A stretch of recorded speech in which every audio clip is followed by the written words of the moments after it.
Bueno, pues repito, bienvenidas, bienvenidos, buenas tardes a todos. Me llamo José Miguel Caratayud, soy periodista, yo os hablo desde Berlín, aunque vamos a hablar de la situación en España. Como podéis ver en la agenda, esta presentación va a ser muy breve, poco más que daros la bienvenida. Enseguida daré la palabra a los que nos van a hablar en la introducción, en inglés, que son los representantes de Algorithm Watch y la Bertelsmann Stiftung, que son los responsables del informe. Después hablaremos del informe en general con el coordinador y yo hablaré brevemente del capítulo sobre España. Y ya después tenemos a dos invitadas panelistas muy interesantes que también nos van a comentar la situación, sobre todo las novedades, porque el informe se realizó hace meses. Y luego queremos tener tiempo para que vosotros, desde la audiencia, nos hagáis preguntas. Entonces, ya sin nada más que añadir, doy la palabra a Friederike Reinhold, asesora política principal de Algorithm Watch. Gracias, José. Bienvenidos a todos desde nosotros en Algorithm Watch.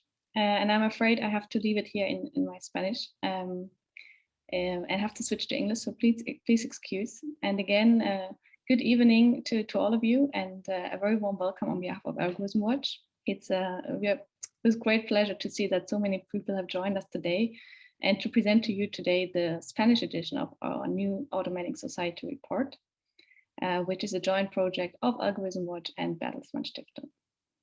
Over the past 2 years, and actually for the second time, we have been mapping automation in Europe.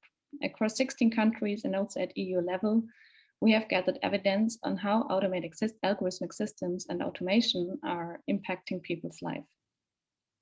Our idea behind was manifold. So first of all, we wanted to show that automation is not only happening in the US or China or elsewhere, but it's actually happening right at our homes.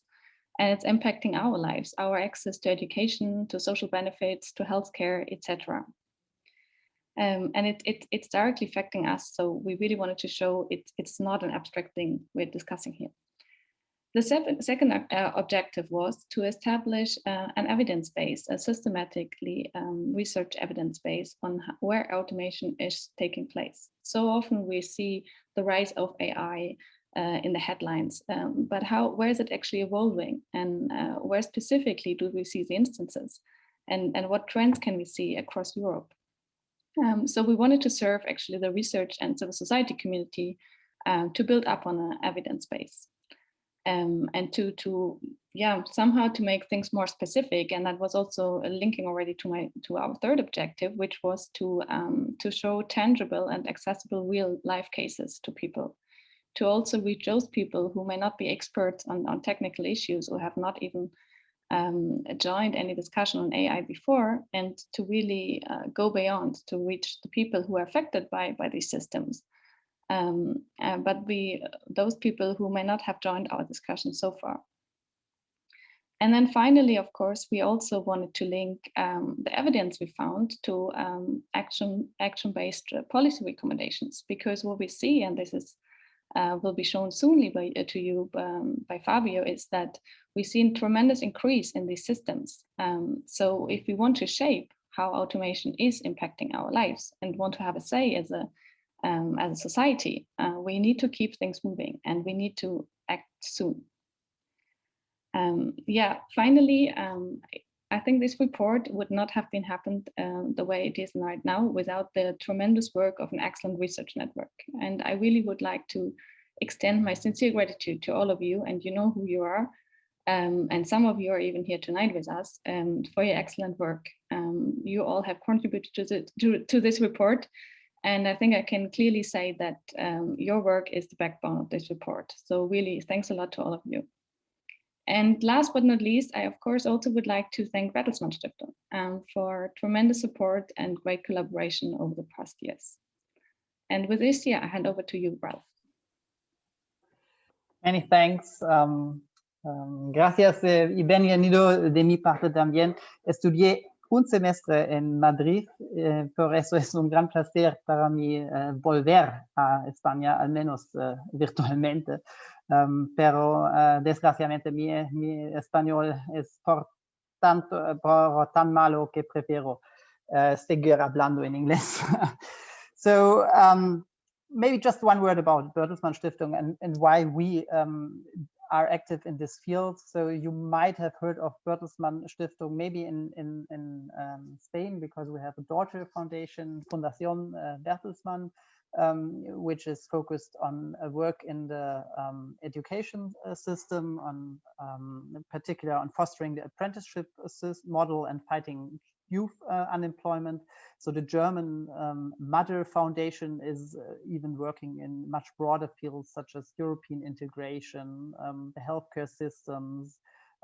We do work in the future of democracy, and also just for 3 or 4 years, we decided to deep dive in the field of the digital sphere, particular in algorithmic decision making with our project Ethics of Algorithms, because we feel that algorithms are a catalyst for change in society right now. Algorithms are changing our lives.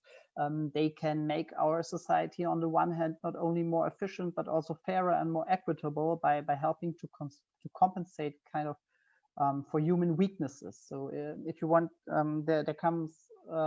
they come with great promise on the one hand, but on the other hand, there is a lot of peril as well, because using algorithms in different societal contexts can also reinforce discrimination and social prejudice.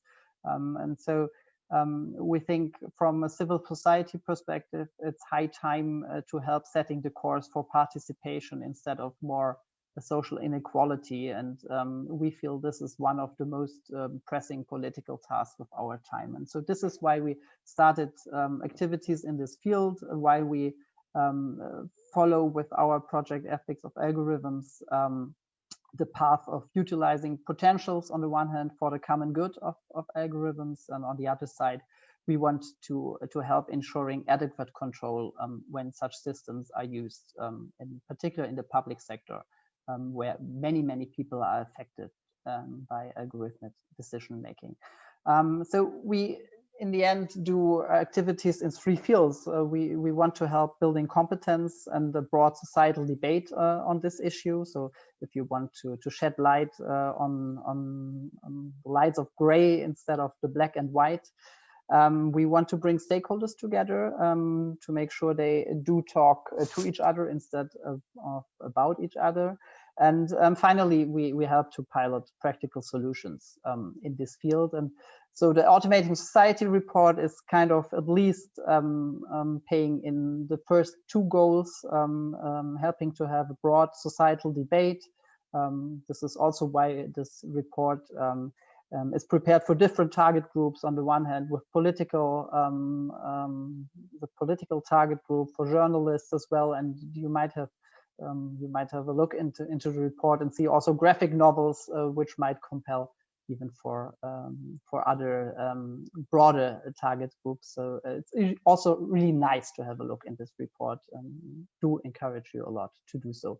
Yeah, and not least, this event today is not the first one we host together with Algorithm Watch. I think it's the 5th or even 6th country report we present to you. In this case, in Spain, we also had one for Switzerland, for France, for Germany, for Italy. So we really want to bring people together who are interested in this field and spark a vital debate on what we as civil society actors, and also, of course, as political and actors from the economy can do to make sure algorithms are used for the public good.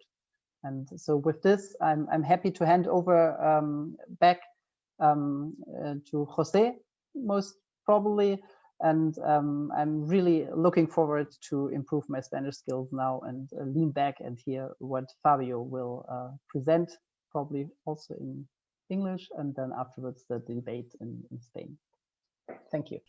Well, thank you very much, both Frédéric and Ralph. Muchas gracias a los dos. Gracias también por hacer el esfuerzo de hablar un poco en español. Vuestro español, me avergüenza un poco decir, es mejor que mi alemán, aunque vivo aquí, así que os lo agradezco. Ya sin pausa pasamos a Fabio Chiusi, que coordinó la elaboración de todo el informe, todos los países y también la Unión Europea, y él nos va a hablar sobre el informe en general. Thank you, Jose. Thank you, Frederica and Ralph. It was a great introduction. And what I would like to do in these 15 or so minutes that I have is to try and give you a snapshot into what we've been working for more than a year, more than 30 researchers, 40 people total. It was a great endeavor.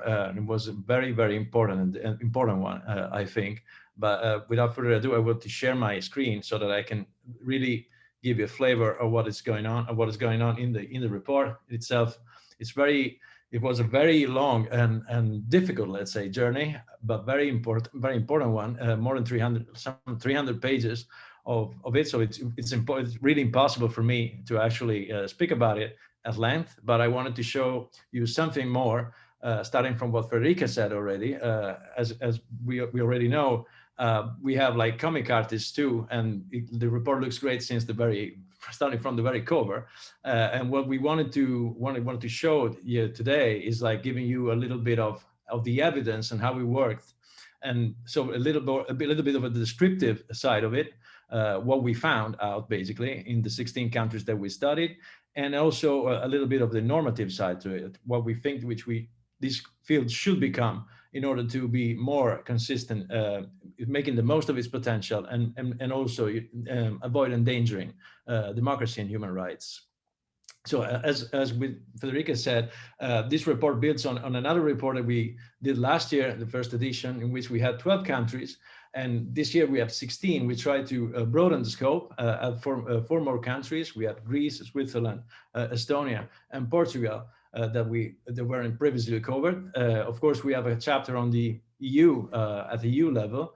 And what we study is automated decision-making systems, which is a little different than AI, let's say, or algorithms themselves.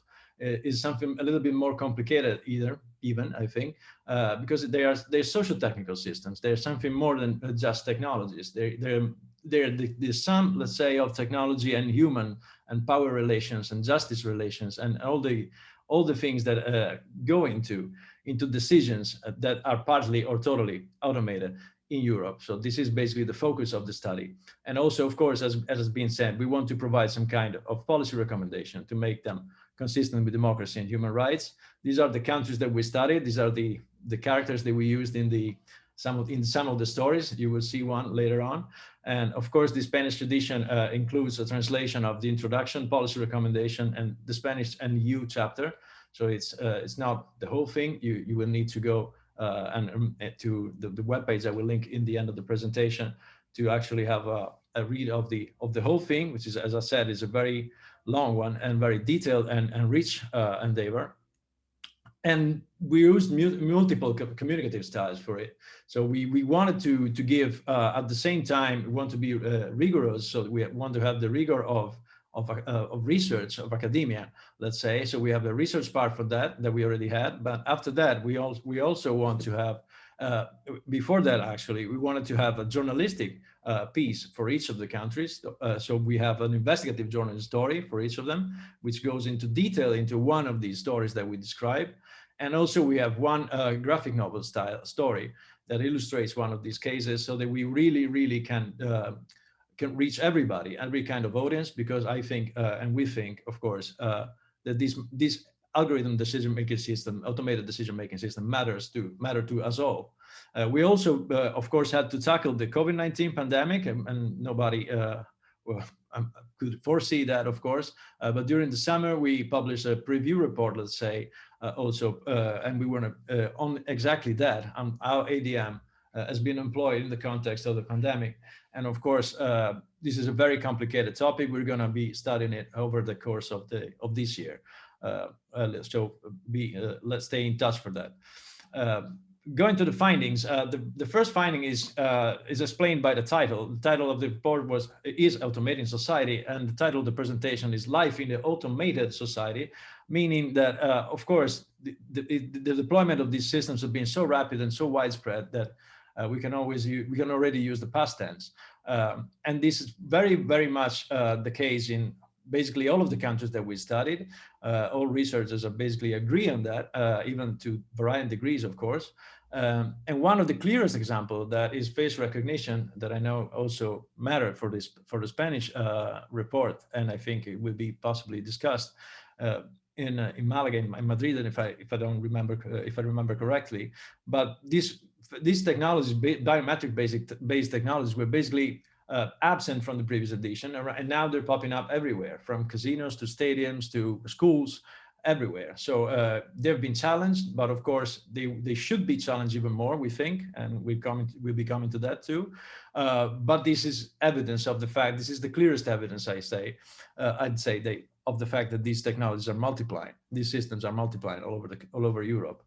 We have many actual users, and basically we found more than 100 case studies, I think 120 or something, that the ones that we just could measure somehow or evaluate or judge. And they include systems that matter to very different and important aspects of everyday life, let's say, and everybody really. We have very sensitive topics like the predicting the risk of gender violence, and I know that Jose will be saying something more about that, this VitalGAN system. So I won't be speaking more about it, but we also have many cases, and for example, it was one of the most common cases across countries of predictive policing, for example, using systems of this sort to predict where crimes are going to be committed, in which sense, in which kind, by which persons, and basically trying to use smart technologies to predict and make the most and make policing more effective. These happen in Germany, in Greece, in Italy, in Netherlands, in Spain again, and in Switzerland. We have also this kind of system used for patrolling and surveillance at the borders, so for immigration and checks, for example. And that was pretty clear in Greece with a system, iBorder Control, for example, that have been trialed until last year. I think the trial was over. We still don't know the results. I know there is a challenge going on, a court challenge going on for that. And also we have fraud detection systems, for example, for taxes in different countries, also in Italy, for example, but also Slovenia, and for medical prescription fraud. And basically this system is one of the clearest example of a system that is working actually. Basically in a single year, it was able to find to augment, let's say, the number of prescriptions of medical prescription fraud by 80% in just 1 year. And basically it only took the fact that the algorithm was not really complicated. It just needed to ascertain really that the person, that the doctor that was actually prescribing making the prescription actually existed. So this is something. We have systems in jurisprudence and in justice system. For example, in Italy, we have this predictive jurisprudence system, which is interesting, and it helps judges and understand court cases. And if some cases similar to cases that have been already shown, this system can this machine learning system can easily sift through previous cases and give some kind of summary of what happened already and what are the main trends in court cases. In previous court cases, to actually inform the judgment in a quicker and more efficient way. Of course, the final judgment pertains to the human. It's not something that the machine itself will be doing. We have also some kind of dystopian, of course, systems that should have been there, and of course they are. We have this smile detection system in a branch of banks in Poland, for example, that used to detect exactly that, smiles from employees and reward them the more they smile. So it is trying effectively to, let's say, gamify empathy or something like that, which is kind of creepy to me. But there are also very much more useful things, like a system in Finland that has many automation systems related to welfare, for example, a system that tries to predict life events and when these life events will happen, the corresponding service that this event will need. For example, marriage, separation, or I don't know, pension, all these things that are tied, or having a child, all these things that are statistically, let's say, tied to different seasons of life, let's say like that, that have different needs and service needs. So they try to give them proactively to people. And also one of the biggest application we're seeing right now, not only in the context of this report, but also in the context, of course, the pandemic, is medical applications. We've been seeing a lot. I know that many systems, for example, right now are trying to automate the vaccination schemes away, which is not easy, of course, or are trying to detect variations of the virus. Trying to make the most of mobility data, for example, to understand how to better enforce social distancing measures. But of course, we also have this application, for example, in Switzerland, in which basically these systems are used to suggest potential cancer treatments in hospitals, in university hospitals in Switzerland. And the systems, of course, assisted by a private company.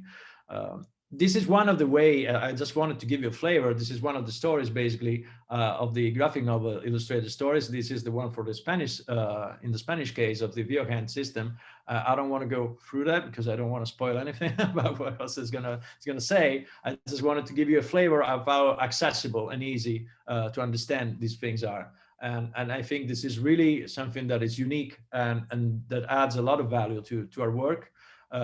We hired 3 comics artists that are well esteemed, not only in Italy, but internationally right now. And it was a pleasure to work with them, really. It was a great cooperation. So we're very happy about the result. So that's fun also trying to read in this situation, for example, the system works, and it's not an exception, I'd say. It can work. There are other cases, of course, that are less uncontroversial, let's say.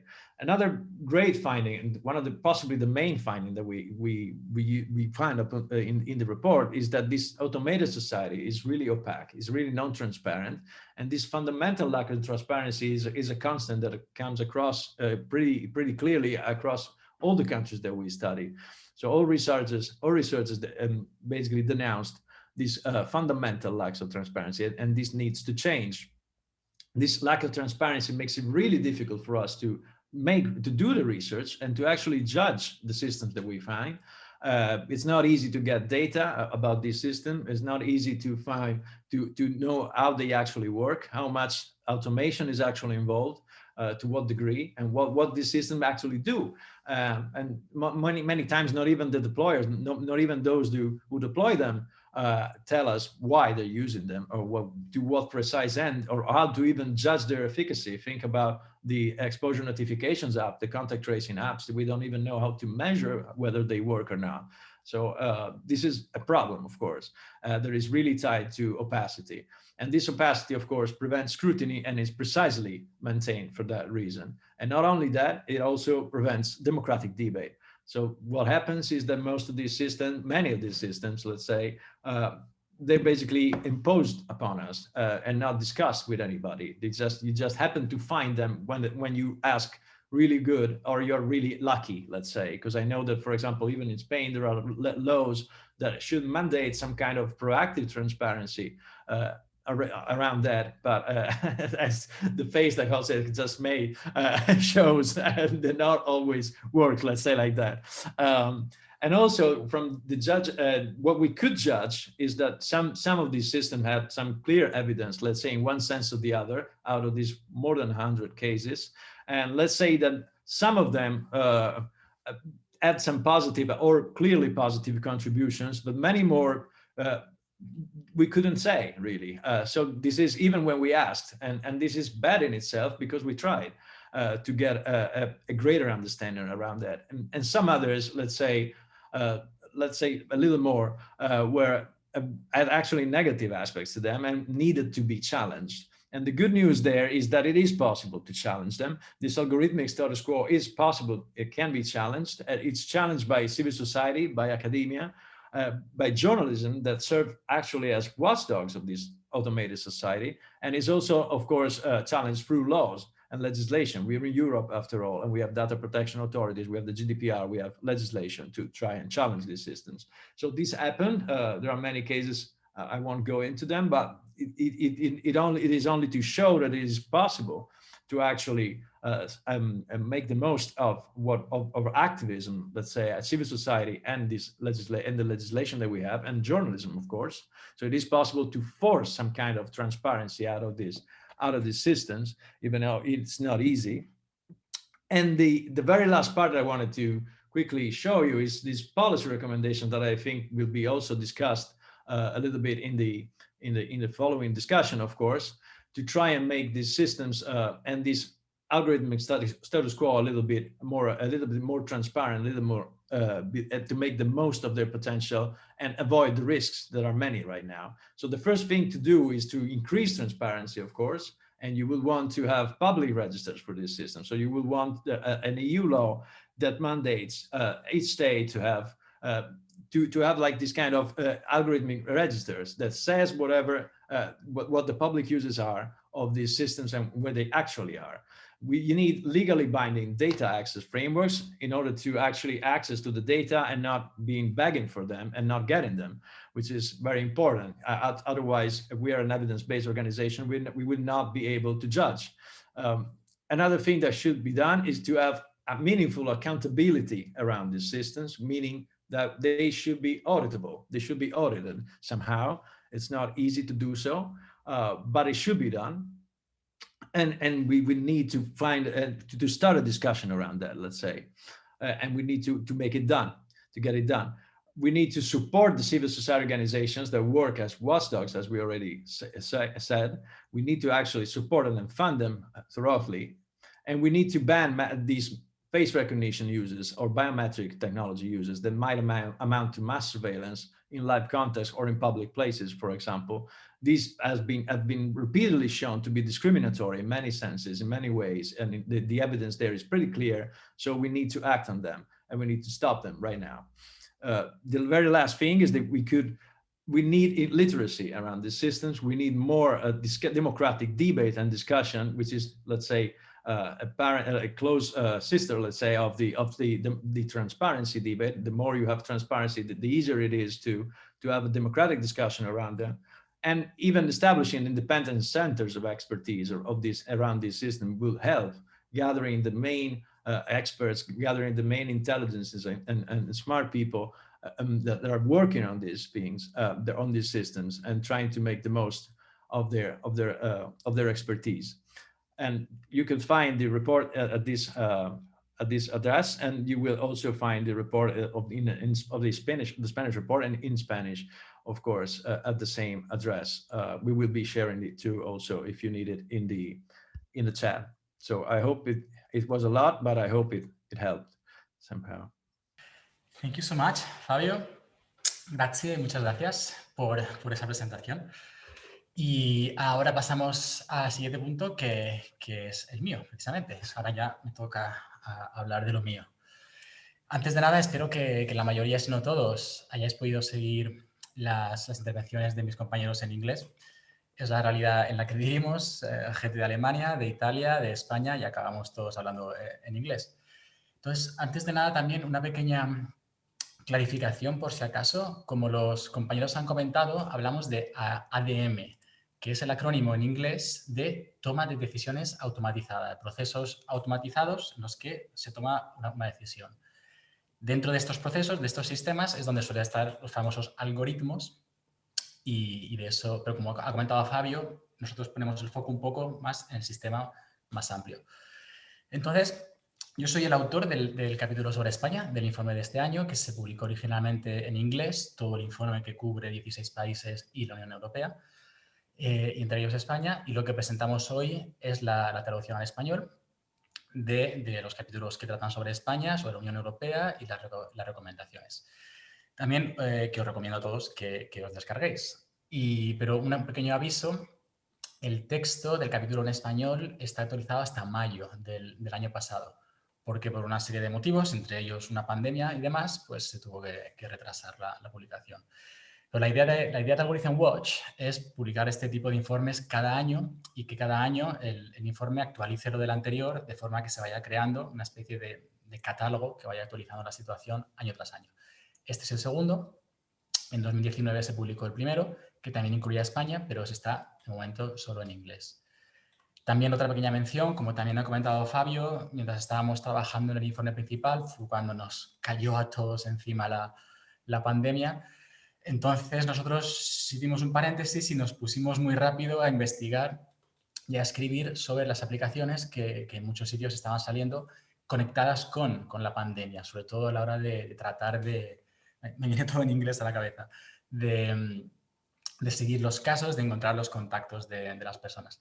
Y también publicamos, solo en inglés, un informe también sobre cada país, incluido España, en septiembre.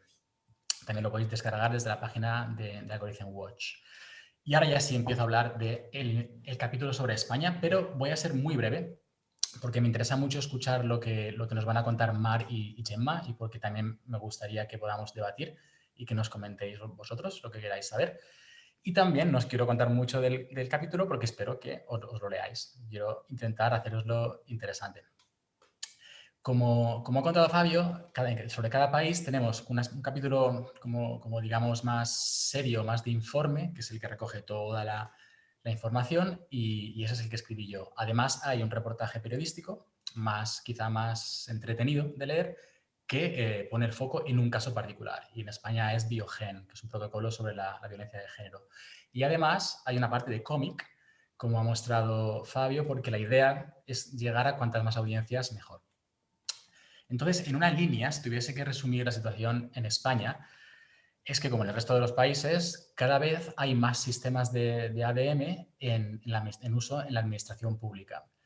Yo creo que también hay cada vez una mayor concienciación, y de hecho de eso nos van a comentar Mar y Gemma, pero también creo que no es suficiente porque, como decía Fabio, vivimos una situación de opacidad. Hay muy poca transparencia. Y no solo eso, sino que hay muy poca explicabilidad. La transparencia por sí misma no es suficiente. Tenemos que poder entender de qué va el tema. Porque el proceso sería pedir transparencia, pedir explicabilidad para conseguir rendición de cuentas. Entonces, el consejo, el contexto legal en España sobre este tema, en teoría y sobre el papel, hay una ley que regula la administración pública que dice que cualquier sistema automatizado tiene que ser transparente, para empezar. No entra en detalles sobre algoritmos porque es un poco más antiguo, pero como tal tendría que ser suficiente para poder exigir esa transparencia. Además, en España, como en el resto de los países de la Unión Europea, está el Reglamento General de Protección de Datos y la Ley de Protección de Datos española, y además la Ley de Transparencia, que de nuevo, en teoría, proporcionan o nos tendrían que proporcionar a la ciudadanía instrumentos suficientes para reclamar esa transparencia, esa explicabilidad y esa rendición de cuentas. En la práctica, pues es mucho más complicado. Algo que no nos dio tiempo a publicar en el informe, que van a comentar las panelistas, es la Estrategia Nacional de Inteligencia Artificial, que es un proceso en curso, que también tiene mucho que ver con todo este tema y que, como digo, pues no nos dio tiempo a incluirlo en el informe porque se lanzó posteriormente. En cuanto al debate público sobre la cuestión en España, me sorprendió positivamente ver que hay varios departamentos y departamentos de universidad y grupos académicos dedicados a la investigación sobre el uso y abuso a menudo de este tipo de sistemas automatizados, tanto desde el derecho como desde campos más técnicos, lo que no facilita que llegue esta información al gran público, pero ha habido varios congresos y mucha producción académica sobre el tema y muy interesante, y a los quienes estéis interesados os animo a buscarlo. También, por destacar, a mí me gustó mucho el trabajo de la red de especialistas en Derecho de las Tecnologías, que ha organizado una serie de encuentros en las que hablaron precisamente de estos temas y cómo acaban haciendo recomendaciones que coinciden en lo general con Algorithm Watch, que es exigir transparencia y explicabilidad. También, aparte del mundo académico, hay organizaciones como precisamente Odiseya, de la que Mar es representante, y la Ethics Foundation, de la que Gemma es representante, luego las presentaré más en detalle, que hacen un papel, de hecho, de nuevo, similar al de Algorithm Watch, pero en España, de vigilar, de analizar el uso de este tipo de sistemas automatizados, no solo en el caso de estas organizaciones, no solo en el caso de la administración pública, sino en muchos más ámbitos, y también hacen propuestas de actuación. En cuanto a la cobertura en los medios especializados evidentemente le han prestado más atención al tema y yo diría que desde un punto de vista más crítico, mientras que los medios más generalistas fueron más lentos y cuando hablaban de este tipo de algoritmos, ellos sí que suelen decir algoritmos, era desde un punto de vista más superficial, en ocasiones me atrevería a decir algo sensacionalista a raíz de casos particulares que llamaban la atención por algún motivo. No, yo eché en falta un enfoque más estructural, que hablara de, como estoy intentando hacer yo, del contexto legal y de otras cuestiones. Pero también me ha parecido ver que la cosa va mejorando, que cada vez hay más cobertura del tema y más profundidad, y es por eso que yo quiero pensar que cada vez hay una concienciación mayor, tanto entre quienes tenemos que comunicar sobre ello como las audiencias. Pero aún así, en cuanto al uso de este tipo de sistemas en la administración pública, en general, yo creo que hay bastante desconocimiento. En el capítulo mencionamos bastantes casos, algunos, digamos, de gran alcance, otros más pequeños, usados en el ámbito municipal. Yo os voy a mencionar dos, los que me parecen más relevantes. Uno es Bosco, es el nombre del programa, que publicó en 2017 el gobierno para que las compañías eléctricas determinaran qué usuarios tenían derecho a recibir el bono social. La Fundación Ciudadana Cibio, que algunos conoceréis, que hace periodismo de datos y de investigación y promueve la transparencia, investigó el tema y mostró que Bosco, este sistema, generaba resultados erróneos de forma sistemática. Gente que tenía derecho a la ayuda se le negaba porque el programa decía que no lo tenían derecho. El problema de este programa es que, y del algoritmo que contiene en su interior, es opaco, no podemos verlo, no sabemos cómo funciona. Entonces, Cibio le pidió al gobierno que revelara ese código, el código fuente del programa, para que pudiera ser auditado.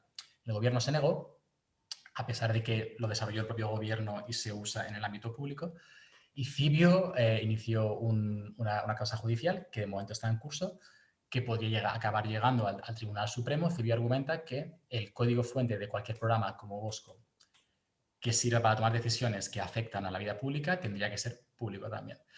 Este caso podría llegar al Tribunal Supremo y podría acabar sentando precedentes sobre cómo tratar este tipo de código de los algoritmos. Y el segundo caso que quiero mencionar, y con esto yo ya acabaré, es Biogen, que Fabio también ha hablado de él. Biogen es bastante antiguo, entre comillas. El gobierno lo presentó en 2007 y con el nombre de Biogen, violencia de género, nos referimos a todo el protocolo que el gobierno presentó para tratar de sistematizar y hacer que en España se hiciera del mismo modo, porque hasta entonces dependía de regiones, que se evaluara el riesgo que personas que han sufrido violencia doméstica, que casi siempre se trata de mujeres, que el riesgo que volvieran a ser atacadas por el agresor. Entonces, este protocolo incluye un algoritmo, incluye una serie de preguntas a las que se les da diferente valor, que el policía o la persona que atienda a una persona que denuncia violencia de género le tiene que hacer esa serie de preguntas a esta persona y el ordenador ya acaba dando como respuesta automática un nivel de riesgo. Este protocolo, por llamarlo así, este sistema, el gobierno se ha mostrado relativamente transparente sobre él. De hecho, yo encontré un libro publicado por el Ministerio del Interior muy interesante. Daba mucha información sobre la historia de cómo se había ido desarrollando este protocolo, diferentes actualizaciones, entrevistas con gente que lo había usado, muy interesante, pero no llegaba a revelar las preguntas en sí, ni los baremos, ni cuánto peso tenía cada pregunta. Entonces, en ese sentido sigue siendo opaco, no sabemos cómo dar las respuestas. También una parte muy particularmente, en mi opinión, reveladora de este sistema es que una encuesta a oficiales de policía y otros cuerpos de seguridad del Estado que lo habían usado, porque, bueno, tengo que decir antes, el ordenador te da la respuesta, te dice, este caso tiene un nivel de riesgo bajo, que implica que no le damos protección adicional a la persona, o medio o muy alto, que implica que le damos protección policial a la persona. Pero eso se lo dice el ordenador al policía, pero el policía puede cambiarlo. Si el policía piensa que el caso necesita más, de hecho, más seguridad o menos, puede cambiar el resultado que le dé el ordenador. Pero la encuesta reveló que en el 95% de los casos nunca lo cambiaban, se fían del ordenador. Es un proceso automático, es muy fácil, es cómodo. Yo meto las respuestas, me dice nivel bajo, pues nivel bajo. Me dice nivel alto, nivel alto. Para mí es muy revelador porque, al mismo tiempo, en mi opinión, habla del potencial que tiene este tipo de sistemas si funcionan bien, si podemos estar seguros que funcionan bien, para agilizar, estandarizar procesos, para evitar errores humanos. Al mismo tiempo nos habla del riesgo enorme de que un sistema que funcione mal para sistematizar errores del sistema, que una persona con sentido común podría corregir, pero como nos fiamos tanto de ellos, no los corregimos. Si os ha interesado lo que os acabo de contar, descargaos el informe porque ahí está mejor contado y de hecho la parte de reportaje trata sobre Biogen y es también muy, muy interesante. Y aquí yo lo dejo y ahora ya vamos a dar, voy a dar paso a lo que va a ser la mesa redonda, pero antes pues tendrán un tiempo para intervenir Mar y Gemma. Las presento. Primero nos hablará Mar Cabra, periodista, ganadora del premio Pulitzer, cofundadora, vicepresidenta segunda y directora de Comunidad y Alianzas Estratégicas de Odiseya, que es una organización muy interesante, relativamente nueva. Mar, me acuerdo que nos conocimos, no sé si en el Parlamento Europeo o no me acuerdo, hace muchos años, en otras vidas diferentes. Y luego nos hablará Gemma Galdón, experta multidisciplinar en inteligencia artificial, fundadora y directora ejecutiva de Éticas Research y Consulting y presidenta de la Fundación Éticas. A Gemma la conocí en persona en Barcelona hace también unos pocos años. Tuvimos conversaciones muy interesantes. Y pasamos en primer lugar a Mar y luego nos hablará Gemma. Y luego, por favor, id planteando preguntas. Tenéis la opción de pregunta y respuesta, tenéis el chat y tratemos de hacer un debate lo más participativo posible. Y ya, Mar, te toca. Muchísimas gracias, José Miguel. Realmente quiero empezar por agradecer a Algorithm Watch no solo el que nos haya invitado a esta presentación y el que haya hecho este informe, sino que también el existir. Me parece que, y esto es una perspectiva a nivel personal, me parece que organizaciones como Algorithm Watch que vigilan desde la sociedad civil lo que se está haciendo con respecto a los algoritmos es fundamental y desde ahí pues mi enhorabuena por todo su trabajo y gracias a fundaciones como la Bertelsmann Foundation pues que están financiando este trabajo. Nosotros en España montamos Odiseya un poco mirando a Algorithm Watch como hermano mayor o hermana mayor con la idea de crear un espacio en España en donde se hable sobre cómo crear una inteligencia artificial responsable al servicio de las personas. Odiseya es el observatorio del impacto social y ético de la inteligencia artificial y es una organización sin ánimo de lucro, una asociación en la que ya somos más de 100 socios individuales y también tenemos algunos socios institucionales, entre los que se encuentran la Mutualidad de la Abogacía y también el Colegio de Registradores. Y la verdad es que queremos ser y estamos convirtiéndonos en el punto de encuentro para hablar sobre inteligencia artificial responsable en España, la plataforma para la colaboración de diferentes stakeholders, desde las empresas, centros de investigación, profesionales, universidades y cualquier profesional comprometido con la inteligencia artificial y la ética y también la inteligencia artificial responsable y su impacto social, que yo creo que es muy, muy importante ahora mismo. Tenemos varias líneas de actuación pues muy parecidas a las que se han mencionado antes, analizar y reflexionar sobre estos temas, influir directamente a las políticas públicas y ayudar a conectar a todo este ecosistema que ahora mismo o hasta ahora no tenía un punto de encuentro en España. Si no conocéis Odiseya y os está interesando lo que os cuento, pues que sepáis que os podéis hacer socios. Luego pondré la información en el chat, pero podéis ir a odiseya.org y haceros socios por 75 € de cuota anual, os podéis hacer socios a nivel individual. En Odiseya nos organizamos por áreas de trabajo en las que se encuentran algunas que están muy directamente relacionadas con lo que venimos a hablar hoy, ¿no? Tenemos un área de ética y responsabilidad, un área de sector público, un área de privacidad y también acabamos de crear un área sobre algoritmos verdes, que es uno de los temas que ahora mismo está encima de la mesa porque es uno de los temas estrella que está intentando impulsar el gobierno con esta Estrategia Nacional de Inteligencia Artificial.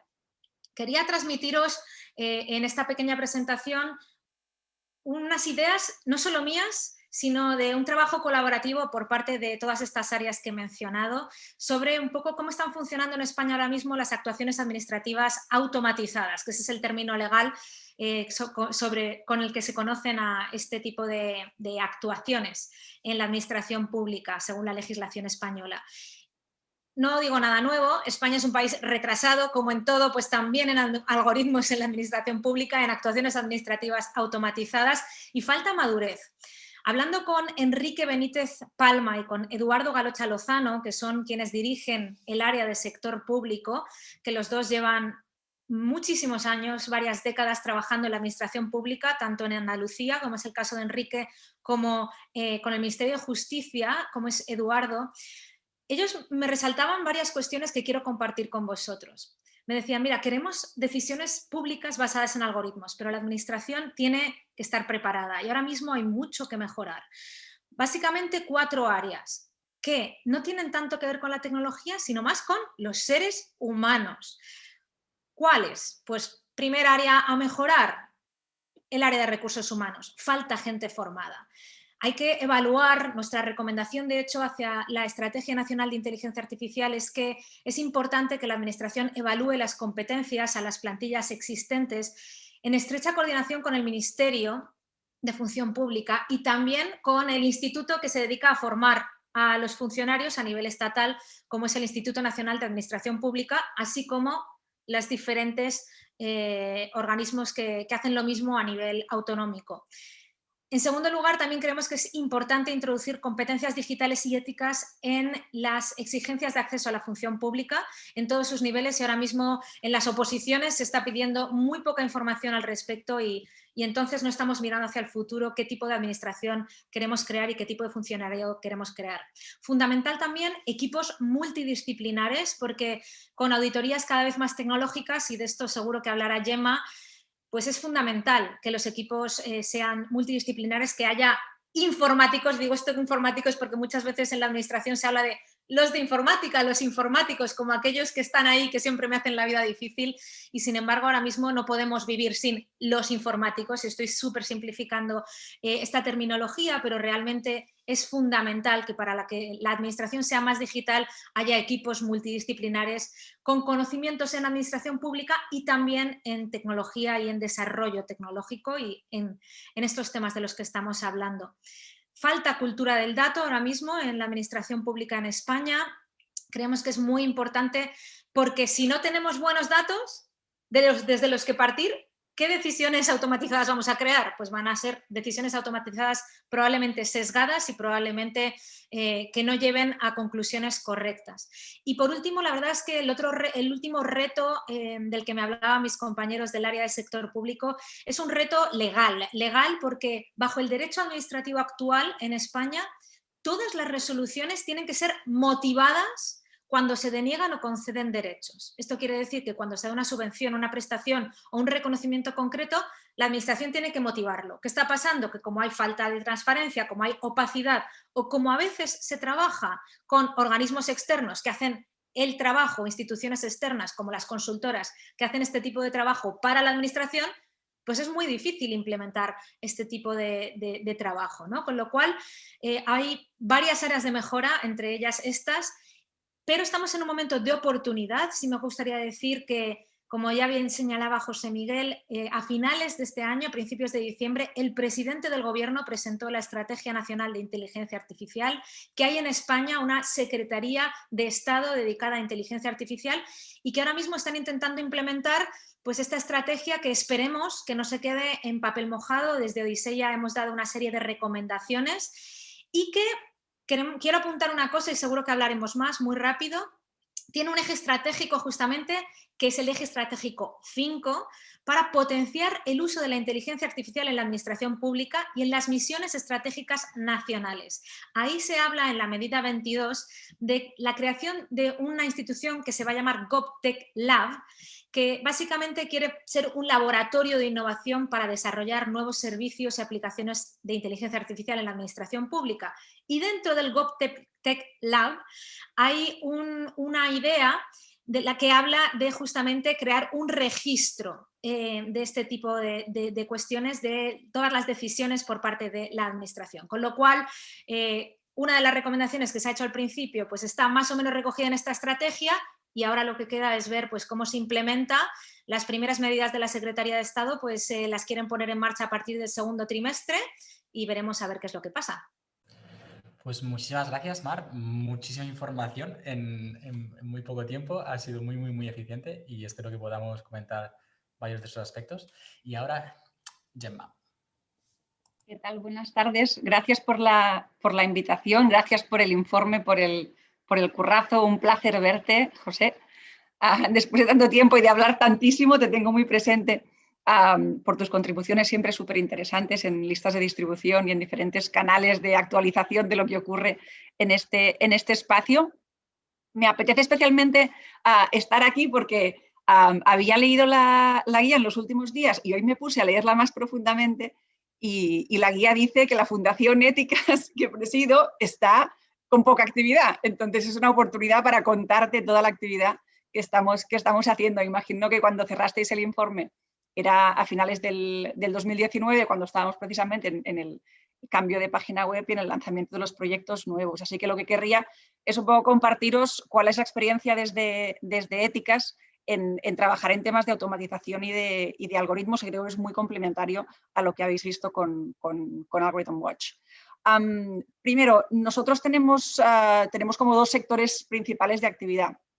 Por una parte, la auditoría algorítmica, auditamos algoritmos para clientes públicos y privados que nos contratan para entrar y nos dan acceso al código y a lo que necesitemos. Y por otra parte, hacemos tarea de investigación, como de generar conocimiento alrededor de los impactos de la tecnología.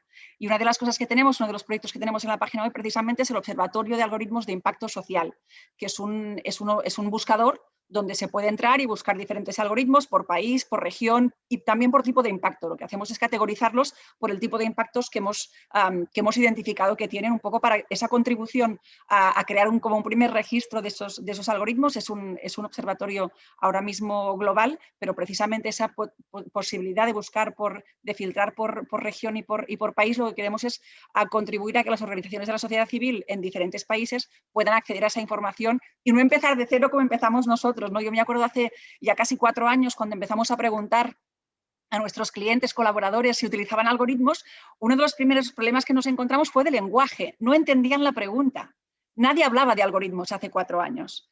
Entonces, hicimos un montón de llamadas, un montón de conversaciones y no salían algoritmos. O sea, en España no había algoritmos.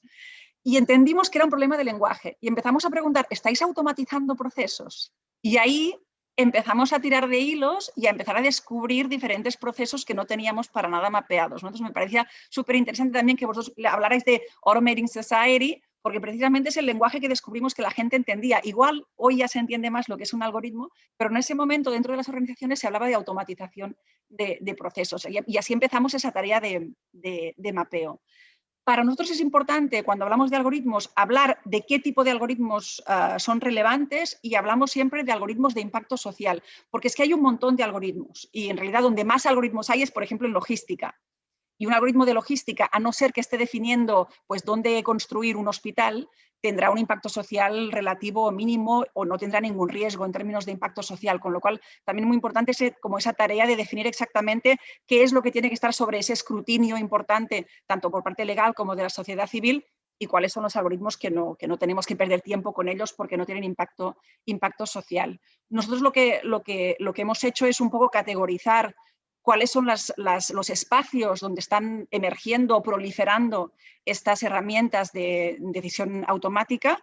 Lo que tenemos claramente mapeado son varios espacios. Vemos mucha proliferación de algoritmos en servicios sociales. Vemos muchos algoritmos también en Hacienda. Vemos algoritmos en servicios bancarios / seguros, servicios de crédito. En publicidad, marketing y consumo, que seguramente es el tipo de algoritmos que más nos impactan, aunque a un nivel de muy poco calado, pero que más nos impacta en nuestra vida diaria. Utilizamos esos algoritmos constantemente a través de nuestro teléfono, las páginas web que visitamos, las compras que hacemos, etcétera, etcétera. Vemos también algoritmos de seguridad y de policía, con los que trabajamos mucho, pero que legalmente es verdad que tienen un régimen diferente, con lo cual las posibilidades de conseguir transparencia en esos espacios son menores, con lo cual los abordamos de forma diferente. Los tenemos en la lista, pero los abordamos de forma diferente.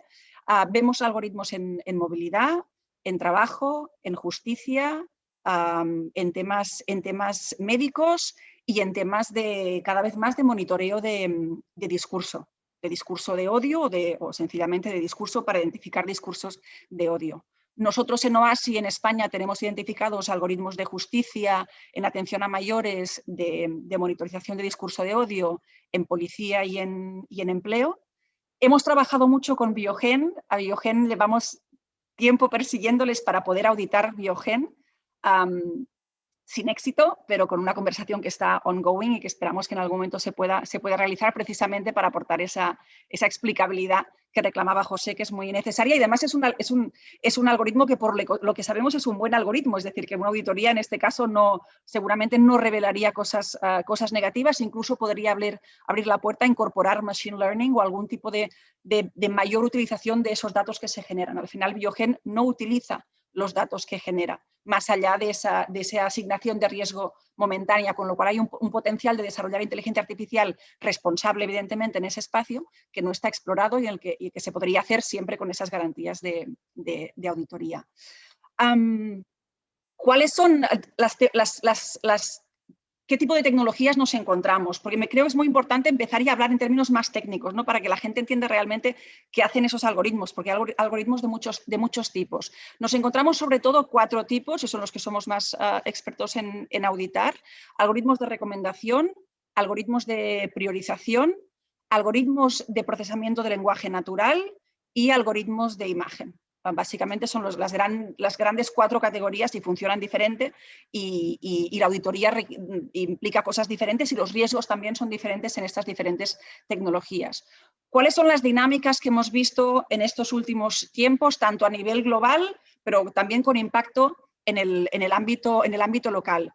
Por una parte, estamos viendo lo que ya predecimos desde hace tiempo, que es una actividad de tribunales muy importante en temas algorítmicos. Lo que nos hemos encontrado es que el Reglamento Europeo de Protección de Datos no se cumple, pero existe, con lo cual la no proactividad de la Administración en hacer cumplir la ley no hace que la ley desaparezca, hace que garantizar su implementación sea más lento, porque la sociedad civil o los afectados tienen que ir a los tribunales a reivindicar el cumplimiento de esa ley. Pero eso ya está ocurriendo, estamos teniendo una gota malaya aún lenta, pero que creemos que va a aumentar muchísimo su actividad de decisiones judiciales en contra de algoritmos y de procesos judiciales que desnudan algoritmos y revelan cómo funcionan esos y también revelan la falta de responsabilidad, de proceso y de mitigación de riesgos en el proceso de creación y de implementación de esos algoritmos, con lo cual a nivel de dinámicas recientes esa para mí es la más importante y la que tiene más profundo calado. Otra dinámica que vemos reciente en España es la incorporación en la administración de algoritmos, sobre todo en ámbitos de Hacienda y trabajo. Ahora mismo parece, desde nuestra perspectiva, con los que trabajamos y lo que vemos y las conversaciones que tenemos en el trabajo que estamos realizando, son los 2 sectores de la administración que actualmente están invirtiendo más en incorporar decisiones automatizadas.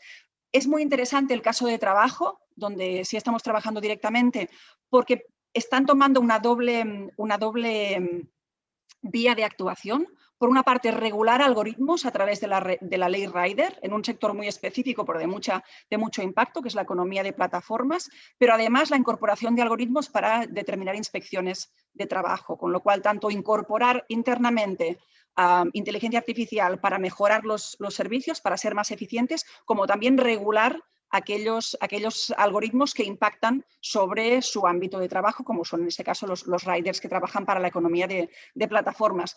Y nos parece que eso encaja mucho con cosas que vemos en todo el mundo y en otras organizaciones, ¿no? Hay como una doble praxis alrededor de la automatización, que es por una parte cómo mejoramos nuestra capacidad interna de utilizar estas herramientas, que muchas veces pueden aportar cosas muy buenas, pero también cómo nos armamos para proteger a las personas afectadas negativamente por estas tecnologías. Y en las colaboraciones que estamos haciendo últimamente con OCDE, con la Agencia Europea de Derechos Fundamentales, va mucho en esa línea, ¿no? Potenciar el uso de esas tecnologías, pero con un paradigma que no sea el paradigma de Silicon Valley, y además cómo proteger de forma efectiva los derechos de aquellas personas que se ven afectados por el uso de esas tecnologías.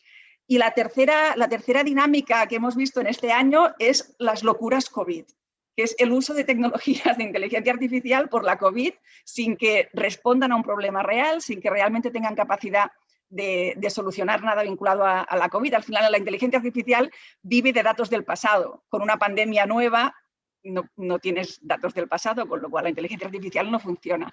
Pero es curiosísimo que si miramos el máximo histórico de búsquedas en Google por inteligencia artificial en España, se dio en mayo de 2020. y además de forma muy pronunciada, ¿no? Como al principio de la pandemia, todo el mundo busca que la inteligencia artificial les salve.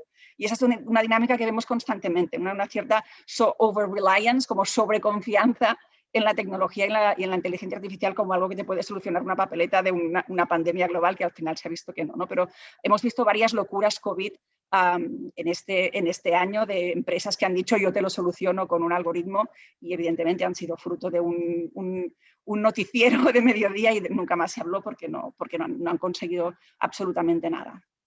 Y finalmente, para acabar, que tenemos muy poco tiempo, con nuestras auditorías, ¿qué hemos visto? Primero, la necesidad imperiosa, y me ha alegrado mucho ver en el informe este llamamiento a un registro de algoritmos.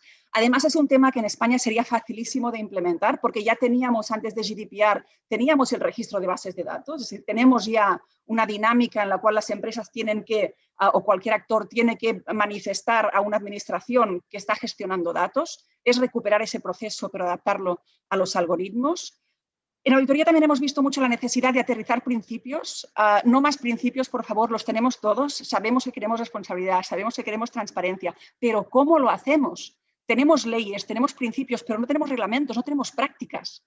Y eso es lo que más nos falta, porque además el tiempo que perdemos hablando de principios no lo dedicamos realmente a innovar en cuáles son esas prácticas, y para mí la nueva frontera de la inteligencia artificial responsable es innovar en prácticas. ¿Qué quiere decir transparencia? Porque la transparencia es inaplicable.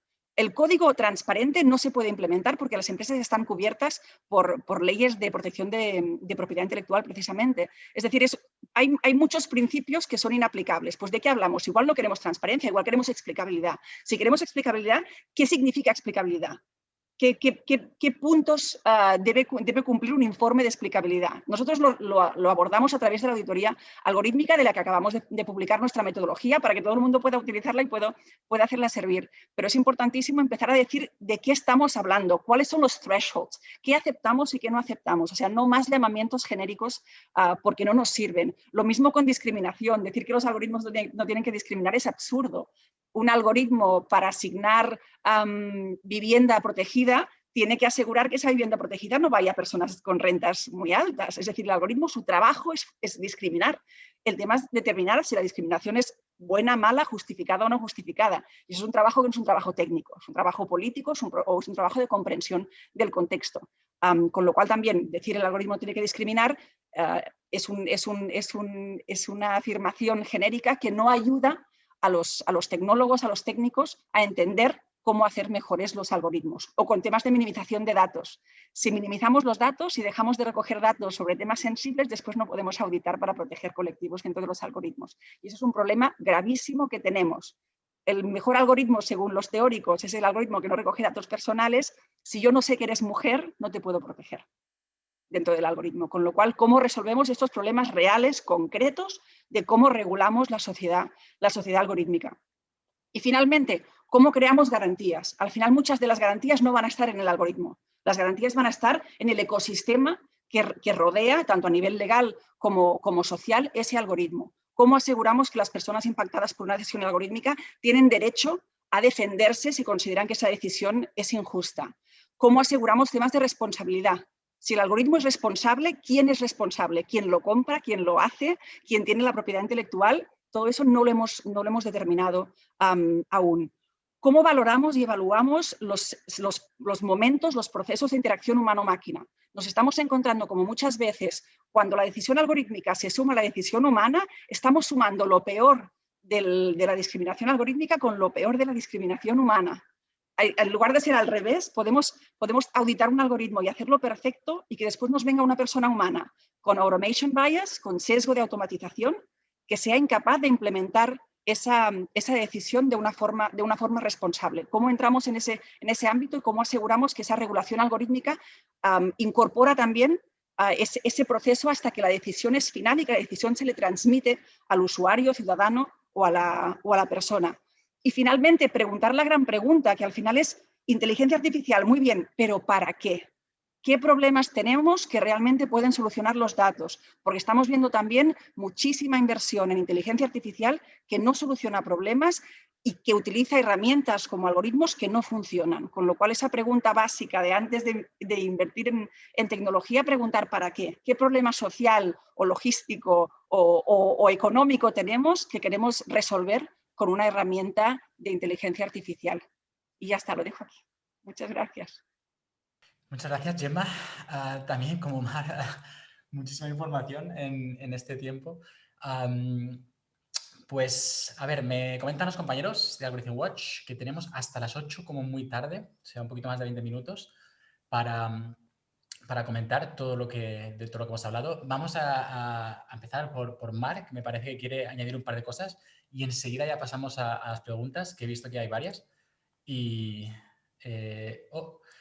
bueno, no sé si os habéis dado cuenta, pero la conexión se me ha ido un momento y ahora entro en preguntas y no las veo, las que había antes. Creo que las recuerdo, pero Entonces, bueno. si quieres te las pego ahora. Sí, Por... si podéis, pero de momento, Mar, por favor, tú lo que querías comentar y ya luego vamos a las preguntas. Perfecto. Sí, no, yo solo quería añadir un par de cosas que además va muy al hilo de lo que comentaba Gemma.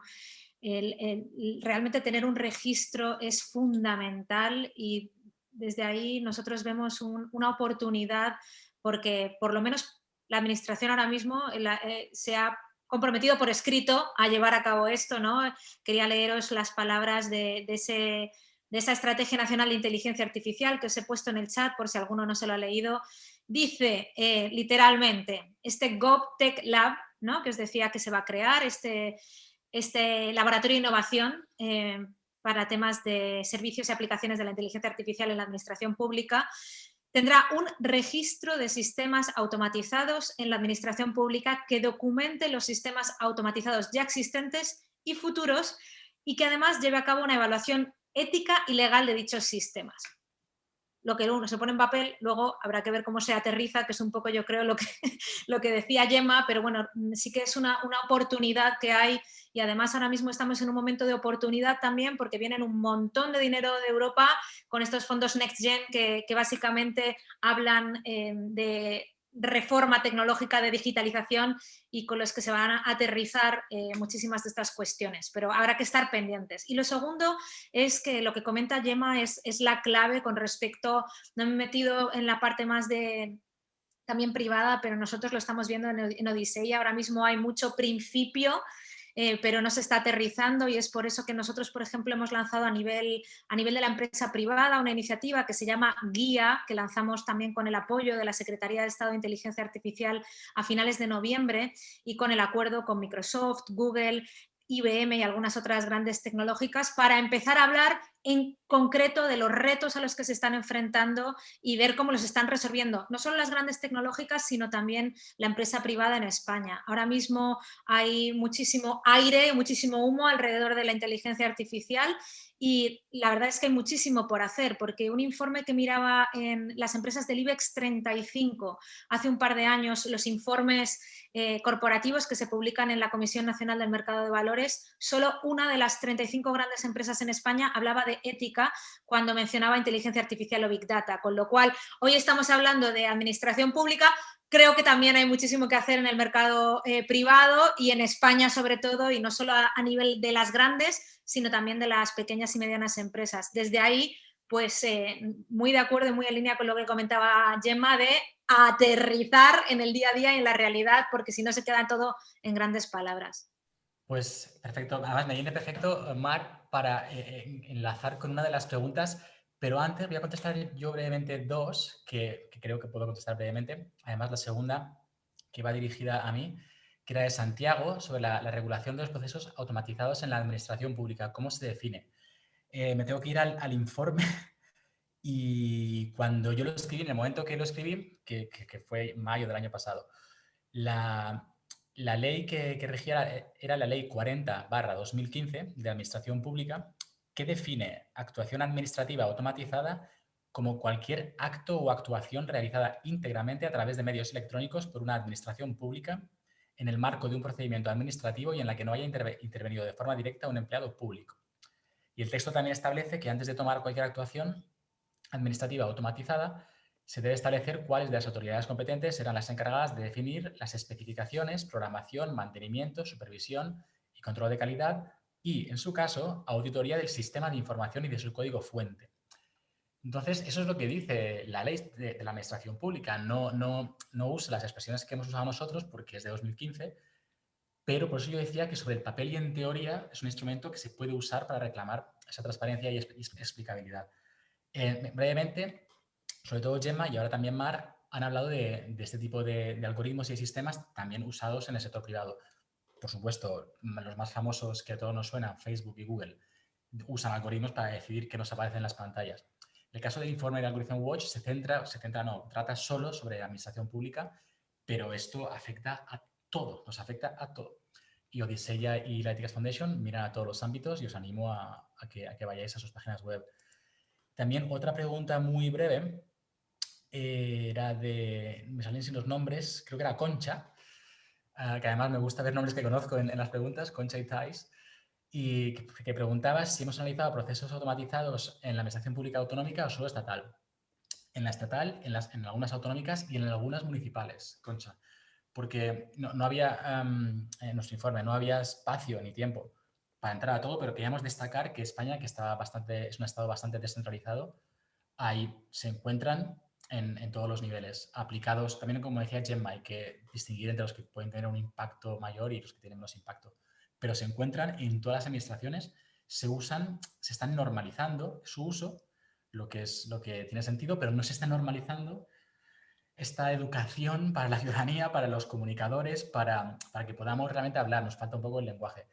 Y ahora enlazo con lo último que ha comentado Mar, que tenía que ver con lo que ha ido comentando Gemma, y es un poco sobre lo que va también la primera pregunta, que decía, también de Thais, preguntar por qué creéis que se habla de ética de la inteligencia artificial, pero no tanto desde el enfoque de derechos humanos, que tú, Mar, has comentado ahora precisamente justo de ética de la inteligencia artificial. Entonces, si podéis, quizá pues lo puedes retomar tú, Mar, y luego Gemma, veis esta diferencia, ¿por qué, si es esa vuestra impresión, que no se usa el enfoque de los derechos humanos? ¿Por qué? Y sí que pensáis que es una herramienta que se podría también traer. Bueno, yo acabo de hablar. La verdad es que feliz de pasarle la palabra a Gemma y también escuchar porque aprendo muchísimo siempre que hablas. Así que, Gemma, te paso la pelota y ahora comento yo algo. Es que es una pregunta que me encanta porque es muy divertido. O sea, yo creo que hablamos de ética por la historia que tiene la inteligencia artificial. La inteligencia artificial como campo de investigación existe desde hace siglos. El humano siempre ha intentado reproducir la forma de trabajo humana a través de máquinas. Tenemos ejemplos de inteligencia artificial en la Edad Media. Evidentemente no con ordenadores, pero sí de automatización, creación de monigotes humanoides que funcionan de forma autónoma. Y precisamente, como siempre, el debate alrededor de la inteligencia artificial siempre se ha centrado en esta idea de la agencia, el rol del humano, en términos muy de ética y de moral, ¿no? Los derechos de los robots, con lo cual históricamente nos hemos enfrentado a estos debates desde esta perspectiva y al final es la que un poco ha triunfado en el imaginario general.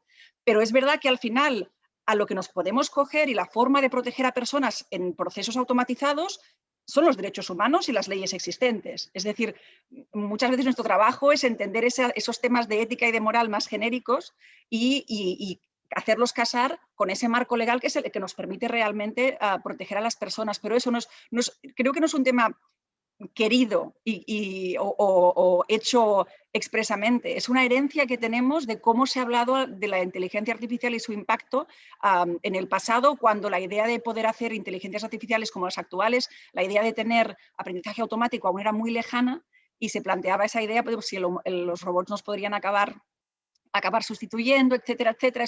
Es un debate muy del siglo XX y siempre se planteó muy en estos términos. Pero para mí es muy importante que empecemos a separar. O sea, igual ya no nos es útil el enfoque tradicional filosófico, muchas veces nos aleja de las preguntas de verdad, ¿no? Para mí un gran ejemplo es el Moral Machine del MIT, que es como la gran herramienta de sensibilización de la población de cómo funcionan los coches autónomos, que es una máquina en la que te pones, es un juego online muy sencillito, que tú eres el conductor de un coche y tienes que decidir si asesinas antes, o sea, si pierdes el control del coche, y tienes que decir si matas antes a un viejito o a una niña, a un ladrón o a una persona con un historial delictivo impoluto, ¿no? Tomar decisiones morales sobre quién tiene más valor para la sociedad. Eso está muy bien como ejercicio mental, pero en términos de cómo mejorar los algoritmos de los coches autónomos no tiene ningún sentido. O sea, los algoritmos de los coches autónomos lo que quieren es evitar el accidente. Siempre van a trabajar para evitar el accidente. No tienen información de si la persona que van a atropellar está embarazada o no lo está. Con lo cual, a veces, esa perspectiva tan de filosofía y de la ética genera debates falsos, que hace que también estemos tan metidos en el tema de los principios y nos cueste tantísimo aterrizar, porque cuando entremos en un debate legal es cuando empezaremos a ver y a definir y a establecer cuáles son esos thresholds, estos principios, estas bases, estos procedimientos que hay que implementar. Pero creo que tenemos como una herencia de cómo se ha hablado de inteligencia artificial en el pasado, pero estamos en este momento de paso, yo creo. Nosotros hacemos muchísimo más trabajo cada vez más legal y más de vinculación a derechos fundamentales. Y también esa idea de la privacidad como gateway right, que me parece súper interesante. La privacidad no como valor en sí mismo, sino también como que a través de tener privacidad tienes acceso a muchísimos otros derechos, con lo cual es un derecho que abre la puerta a muchísimos otros derechos. Y por eso la importancia de privilegiarlo sobre otros enfoques. Me encantaría añadir una cosita más, aunque la verdad es que es muy interesante todo lo que acabas de comentar, Gemma, por aterrizar un poquito también con España y con el marco normativo en España, aunque veo por el chat que hay gente que se nos está uniendo desde América Latina, así que genial que estemos teniendo esta conexión con el otro lado del charco. En España ahora mismo también se está hablando mucho de los derechos digitales. Ahora mismo, hace unos meses, presentó justamente el Gobierno de España la Carta de Derechos Digitales, para la cual hubo una consulta pública, en la que dentro de todos esos derechos digitales pues, se habla de algunos de los derechos que hemos mencionado mucho aquí, se habla de la privacidad, se habla del rol de la inteligencia artificial, el derecho también a desconectar de la tecnología, ¿no? Que no tiene tanto que ver con la inteligencia artificial, pero en parte sí, porque realmente ahora mismo estamos como humanos de alguna manera siendo cautivos del uso de la inteligencia artificial por parte de las grandes tecnológicas, ¿no? Con lo cual, si queréis saber más con respecto a ese enfoque de derechos humanos, lo que es la evolución hacia los derechos digitales, pues por lo menos en España está esta Carta de Derechos Digitales, hubo una consulta pública, se cerró a finales del mes pasado, vamos a ver hacia dónde avanza y lo mismo una vez más, luego cómo se va aterrizando y cómo se va aterrizando en legislación y normas, ¿no? Y yo también, si queréis, acabamos de hacer una consultoría con la OCDE sobre precisamente temas de nuevas tecnologías y derechos fundamentales y derechos humanos. Si alguien lo quiere, no lo puedo difundir públicamente, pero sí lo puedo compartir one-on-one. Si a alguien le interesa, me mandáis un mail y os lo mando. Hay acceso en exclusiva a esa información. Gracias a ambas. Y voy a recoger la siguiente pregunta. Vamos a intentar ser breves porque no creo que nos pueda dar tiempo a todas, pero bueno, la siguiente es que también enlaza, o creo que nos puede servir para enlazar con lo que habéis comentado y nos preguntan un poco a la práctica cómo, ¿no? Cómo conseguir ese cambio. En el caso de Biogen, tremendo, por cierto, dice la pregunta, no conozco las leyes, pero ¿qué debe ocurrir para que esos algoritmos opacos dejen de serlo? ¿Cómo cambiar la ley? Pues recuerdo que está este proceso judicial que exige que las leyes, al menos en el plano de la administración, el código fuente de estos programas que se usan en la administración se haga público como norma, pero es un caso que puede durar años y eso es dentro de los tribunales. Pero ahora preguntaros que nos comentéis en la práctica cómo dar ese paso más, cómo ya hemos aterrizado a la ley, cómo cambiar la ley o qué instrumento particular, o entiendo que desde la ciudadanía. ¿Qué herramientas, qué formas, qué prácticas se puede hacer para que haya un cambio real que signifique que las cosas se hacen de forma diferente? Entiendo que es una pregunta para nosotras. Sí. Y hay que responder brevemente. Hay que responder brevemente.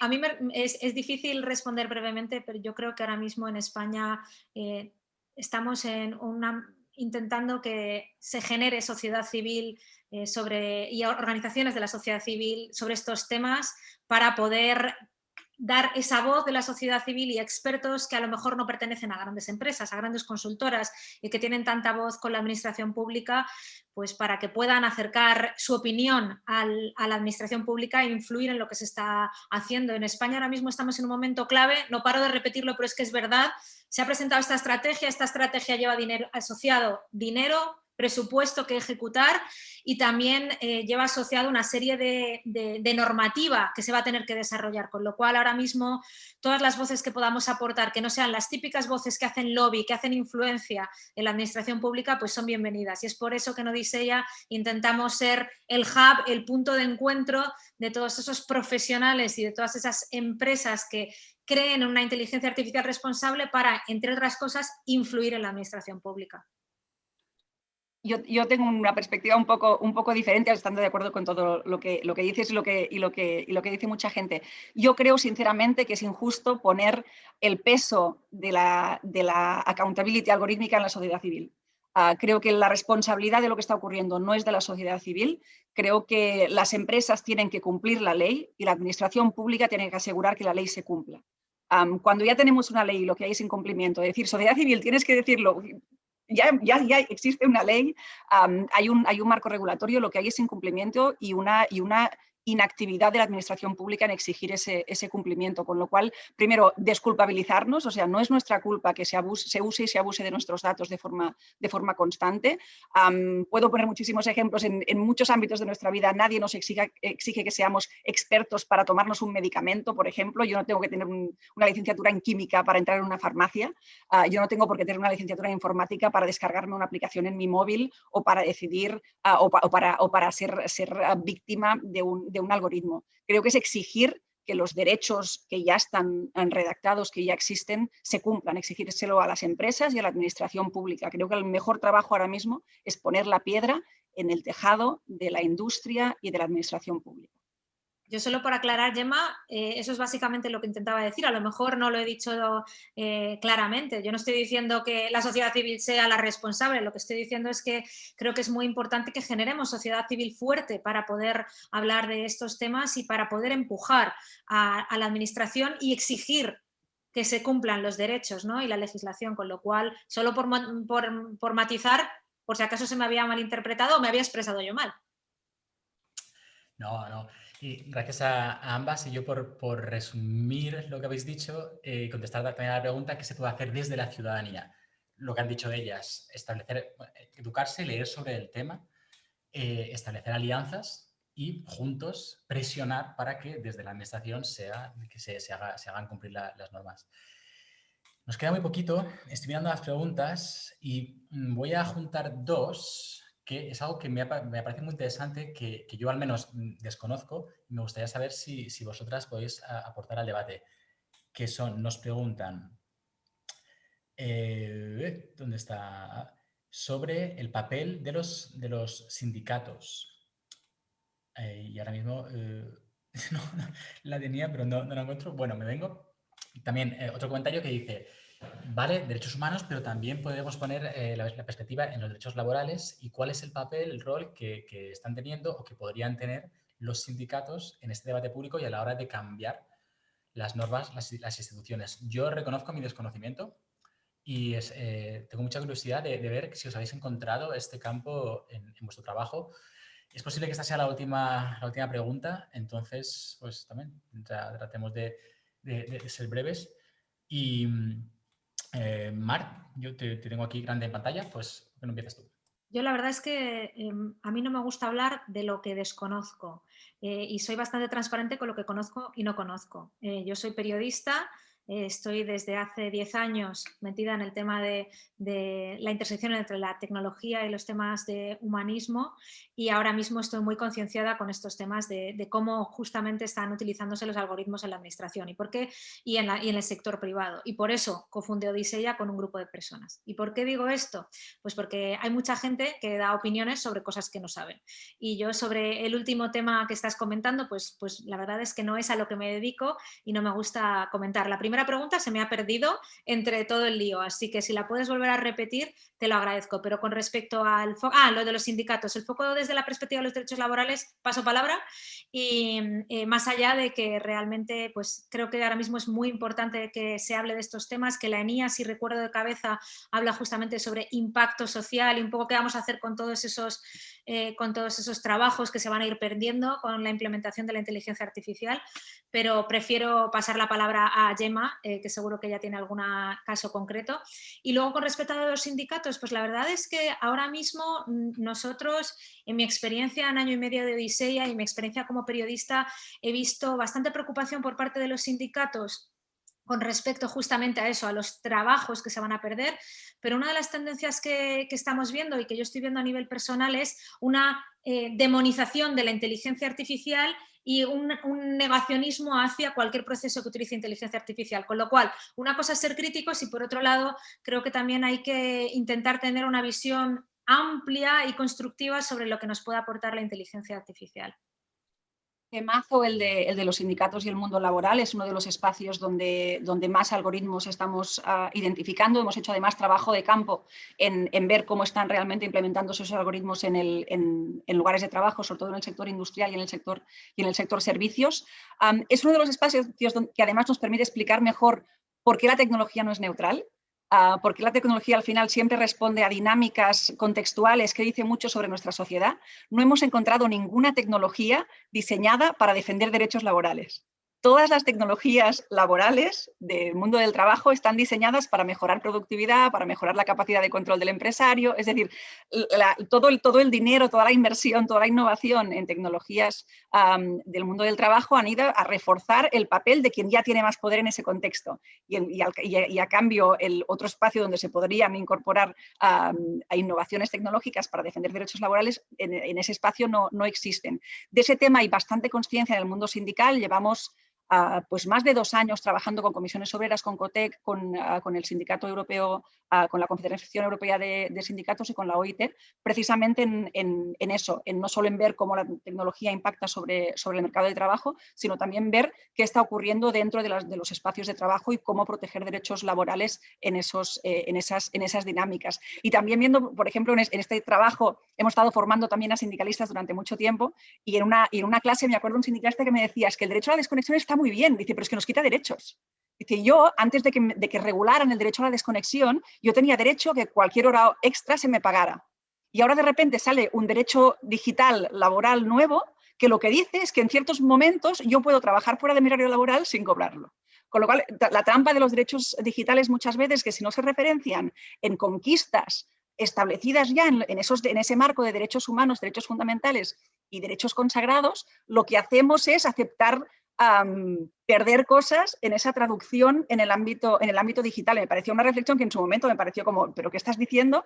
Y después hablando me convencieron de que realmente habían perdido derechos los trabajadores con ese derecho a la desconexión, ¿no? Con lo cual muchas veces esa trampa de esos nuevos marcos legales que parecen fantásticos, pero al final lo que están haciendo es erosionando otros derechos. Pero es claramente un espacio de proliferación de algoritmos, tanto para reclutar a personas como para echar a personas, para valorar la calidad del trabajo y la performance en el trabajo, para minutar el tiempo destinado a diferentes tareas, es decir, fuera de la economía de plataformas, que es de lo que más se habla, hay un 95% de la masa salarial que no son riders, que no son personas trabajando en economía de plataforma, que se están viendo afectados cada vez más por procesos algorítmicos sin tener de momento ningún tipo de control sobre ellos. La nueva ley Rider sí que establece que las empresas de economía de plataforma tendrán que hacer que el algoritmo sea transparente para los sindicatos y estamos trabajando con trabajo y con los sindicatos precisamente en ver cómo asegurar que eso es efectivo. Porque si tú le dices al sindicato, te abro el algoritmo y el sindicato no tiene a ingenieros para auditarlo, pues es un problema. Con lo cual establecer en ese requerimiento de apertura del algoritmo qué datos hay que transmitir para que al sindicato le sea sencillo hacer esa tarea de auditoría o de monitorización de cómo funciona el algoritmo y cómo impacta sobre los trabajadores. Perdón que hablo muy rápido, pero es que son muchas cosas. Ya mis compañeros aquí en Alemania me habían dicho que les da miedo lo rápido que hablamos los españoles. Creo que eso lo hemos demostrado. Pues muchas gracias de nuevo a las dos por esta última intervención. Y digo última porque si literalmente se nos ha echado el tiempo encima, teníamos hasta las 8, ya es un poquito más. Y yo con lo que me quedo precisamente es que que hay muchas ganas de saber más y de hablar del tema. Siento mucho que no hemos podido contestar todas las preguntas, pero muchas gracias también a los asistentes por plantearlas. Os animo de nuevo a que busquéis en internet información sobre Odisseia, información sobre Ethics Foundation. Tenéis, Mar ha compartido los enlaces, tenéis sus nombres, las podéis encontrar. Y estas preguntas, seguir haciéndolas. También preguntad a vuestros representantes políticos, preguntad a periodistas, oye, este tema me interesa, escribe de esto. O a nosotros nos encanta que, como periodistas que la gente nos haga ese tipo de preguntas. Y de momento lo dejamos aquí y yo repito que me quedo con la idea de que la gente tiene ganas de hablar de esto y tiene ganas de saber. Así que, en primer lugar, os agradezco muchísimo a las dos, Gemma y Mar, vuestro interés, vuestro entusiasmo desde que os contacté para participar. Os agradezco mucho vuestro tiempo, que nos hayáis contado tantísimas cosas. También quiero agradecérselo a Fabio, a Federique y a Galf, que también han participado antes. Y aunque los que están del otro lado de las cámaras, Luis y Marc, dos compañeros de Algorithm Watch, que también han hecho posible este evento. Y también, por último, agradeceros a todos los que os habéis apuntado, a todos los que nos habéis escuchado. Sois vosotros los que le habéis dado el alma al evento y espero que nos sigamos encontrando por las redes y, en mi caso, en persona cuando vaya a España. Y hasta aquí el evento.